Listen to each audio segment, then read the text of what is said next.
हा चला. सन्माननीय ज्योती थोरात आपल्या शाळेला काही कार्यानिमित्त आलेले आहेत, तर मी त्यांना विनंती करतो की त्यांनी आपल्या या पूर्ण कार्यक्रमाची थोडक्यात संक्षिप्त स्वरूपात रूपरेषा व्यक्त करावी. बोला. मी CCDT संस्थेमधून आले. माझं नाव ज्योती थोरात आहे. आम्ही म्हणजे आता सध्या बालविवाह मुक्त भारत अभियान सुरू आहे गव्हर्नमेंटतर्फे. तर आम्ही हा जो रथ आहे तो पूर्ण धारावीमधून त्याची म्हणजे रॅली काढत आहोत, फिरवत आहोत.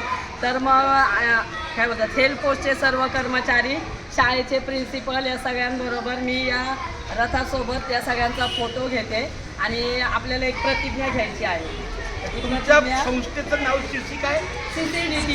हा, तर CCDTचं एक लॉंग फॉर्म सांगा थोडक्यात. CCDT म्हणजे कमिटेड कम्युनिटी डेव्हलपमेंट ट्रस्ट. आमच्या प्रोजेक्टचं नाव आहे पहेल SRHR आणि त्यामध्ये 9 ते 18 वयोगटातील जे किशोरवयीन अवस्थेतील मुलं आणि मुली आहेत त्यांच्यासाठी आम्ही काम करतो. खूप छान, धन्यवाद. आपल्या कार्याला शुभेच्छा आहेत आणि हे कार्य अतिशय वाखाणण्यासारखं आहे. मुलींच्या संरक्षणासाठी मुली स्वतः तत्पर असल्या पाहिजेत. तर खूप धन्यवाद. तुम्हाला पण पाठी बोलायचं आहे ना? देश प्रतिज्ञा नाही विवाह दुसरा